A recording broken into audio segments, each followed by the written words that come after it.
বান্ধবকে আমরা কবর দিলাম। এই যুবক যার সঙ্গে ক্রিকেট খেলেছে, আজকে তোমার সেই বন্ধু, আদরের বন্ধুটা কবরস্থানে শুয়ে আছে। আল্লাহ তোমাকে বাঁচিয়ে রেখেছে, ব্যাপারটা কি? আল্লাহ তৌবা করার সবাইকে সুযোগ দিয়েছে বাপজি, ভাবিয়েন না যে আল্লাহ তৌবা সুযোগ দেয় নাই। আপনার এমন একটা ব্যারাম হয়েছিল না, যে এই ব্যারামটার জন্য আপনাকে কালিয়াচকে নিয়ে গিয়েছিল আপনার বাড়ির লোকেরা। কালিয়াচকের সার্জন দেখে বলছে, খবরদার তাড়াতাড়ি করে নিয়ে যাও মালদা মেডিকেল হসপিটালে, আমাদের কাছে ঠিক হবে না। মালদার মেডিকেল সার্জন যখন আপনার হাত দিয়ে এইভাবে নাড়ি দেখছে, মাথায় হাত দিয়েছে, সর্বনাশ, এই রুগী আমাদের কাছে ভালো করা যাবে না। আপনার পরিবার পরিজনের লোকলা হাত পাও ধরেছে ডাক্তারের, তারপরে রিস্ক নিয়ে 3টা ইঞ্জেকশন করেছে। 3টা ইঞ্জেকশন করার পরে আপনি চক্ষুদয় খুলেছেন। ডাক্তার বলছে আপনার কপাল ভালো, আপনি এই যাত্রায় বেঁচে গেলেন। আপনি এই যাত্রায়, আপনি তো সেই দিনেই মরে গিয়েছিলেন, তারপরেও আল্লাহ বাঁচিয়ে দিল। কেন কেন কেন? শুধু রুবার রাস্তা করে দিয়েছে। এই যুবক, তোমার বন্ধুর সঙ্গে বাইকে যাচ্ছিলে মালদা বা কালিয়াচক, তুমি বাইক চালাচ্ছো, তোমার বন্ধু পিছনে বসে আছে। ভুলক্রমে বাইকের হ্যান্ডেলটা কোনো কাউর সঙ্গে ধাক্কা লেগে গেল বা 10 চাকা লরির সঙ্গে লেগে গিয়েছে। তুমি বাম দিকে পড়েছো, তোমার বন্ধুটা রাস্তায় ট্রাকের চাকায় পড়ে সঙ্গে সঙ্গে তোমার বন্ধুর মাথার উপর দিয়ে গিয়েছে, মগজটা ছিটকে ভারিয়ে গেছে। তোমার বন্ধুটা চলে গেল, তুমি বেঁচে আছো, কারণটা কি? আমার আল্লাহ যদি ইচ্ছা করতো সেই দিনও তোমারও জীবনটা নিতে পারতো না? পারতো না? এরকম বিপদ কার জীবনে ঘটে নাই বলেন? আপনি গিয়েছিলেন এখানে তালতলা স্ট্যান্ডে, রাস্তাতে দাঁড়িয়েছিলেন, 4 আঙ্গুল আপনার দূর থেকে 4 আঙ্গুলের জন্য একটা লরি আপনাকে ধাক্কা দেয় নাই। এরকম ঘটনাই আপনার জীবনে? হিসাব করেন না, মনে বার করেন না। এরকম অ্যাক্সিডেন্টে তো মানুষের মরণ হয়। আপনি চমকে উঠছেন, আল্লাহ 4 আঙ্গুল যদি এদিকে আসতো আমি মরে যেতাম এক্ষুনি, আমি চাকায়। আমার আল্লাহ তো সেই দিনেই মরণ টালিয়ে নিতে পারতো আপনার। কিন্তু আমার আল্লাহ আপনাকে শুধরবার সুযোগ করে দিয়েছে, বান্দা এখন আমি আবার তোমাকে একটা বোনাস পয়েন্ট দিলাম। এইভাবে অ্যাক্সিডেন্টে বহু মানুষের আমি আল্লাহ জীবন নিয়েছি। এইভাবে রোগে আমি বহু মানুষের কালিয়াচক থেকে ট্রান্সফার হতে দেয় নাই মালদাতে, কালিয়াচকে জীবনটা নিয়ে নিয়েছি। এই যুবক, তোমার পেটের ব্যথায় জর্জরিত, তোমার মা সারা রাত ধরে কান্না করছিল, আল্লাহ এরকম পেটের ব্যথা দেওয়ার থাকলে আমি মা আমাকে দিও, আমার সন্তানকে দিও না। মায়ের দুয়ায় হয়তো ভালো হয়ে গিয়েছে। আমার আল্লাহ বলছে, বান্দা এইরকম পেটের ব্যথায় আমি বহু যুবকের প্রাণ নিয়েছি, তোমারও প্রাণটা নিতে পারতাম, কিন্তু নেয় নাই। কেন? তোমাকে শুধুবার আর একটা সুযোগ করে দিয়েছি, শুধুবার সুযোগ করে দিয়েছি। মা আপনি একবার ডানে ভাবে তাকাইয়া দেখেন, আপনার কত বান্ধবী যার সঙ্গে স্কুলে গিয়েছেন আপনি, সেই আদরের বান্ধবীটা 2টা ছোট্ট ছোট্ট ছেলে রেখে আপনার সেই বান্ধবীটা এখন কবরে শুয়ে আছে। বাচ্চারা মা হারা সন্তান প্রতিদিন বাপকে জড়িয়ে জড়িয়ে কান্না করছে, আব্বু আব্বু আমার মা কোথায় গেছে, আমার মা কোথায় গিয়েছে? নাই এরকম ঘটনা নাই আপনাদের এলাকায়? খবর নিয়ে দেখেন, আপনার বান্ধবীটা কবরে গেছে, আপনি বেঁচে আছেন, কারণটা কি? আল্লাহ লাখ লাখ শুকরিয়া করেন, আল্লাহ আপনাকে শুধরবার সুযোগ করে দিয়েছে। জোরে বলুন, এটাকে কাজে লাগা। তো ওইভাবে কথা বলতে গেলে কথা বেড়ে যাবে, গজলটা শুনেন ইনশাল্লাহ ভালো লাগবে। কবি বলছে, কত জানাজার পড়েছি নামাজ,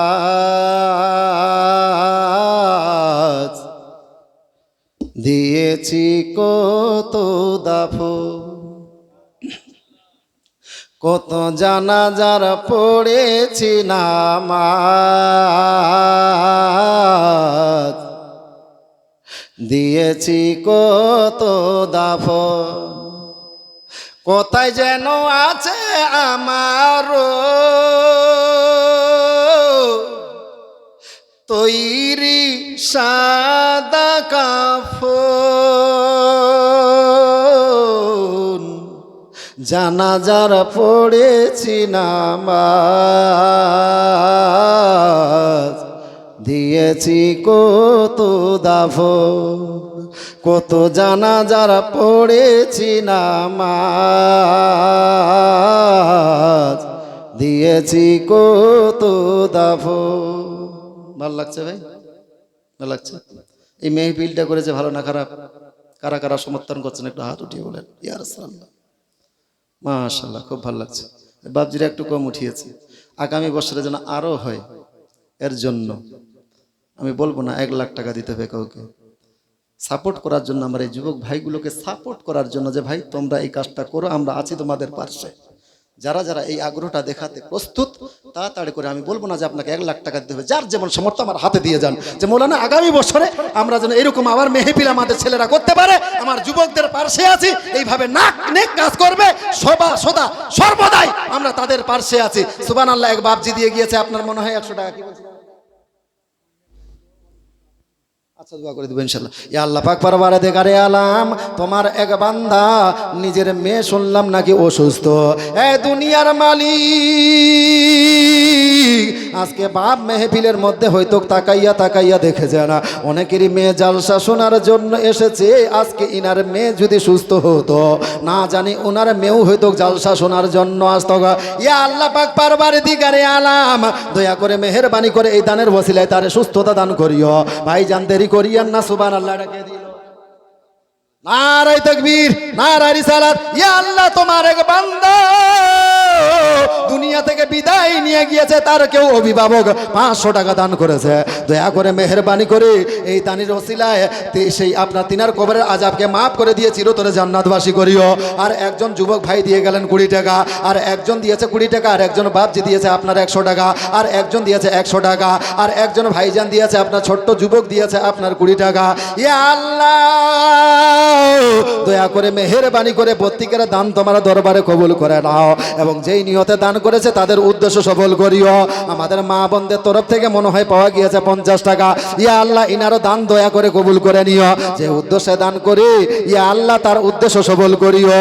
আমার ছোট্ট একটা বহিনের হাত দ্বারায় আপনার অনেকেই মনে কয়েকটা মহিলা কেউ দিয়েছে 10 টাকা, কেউ 20 টাকা।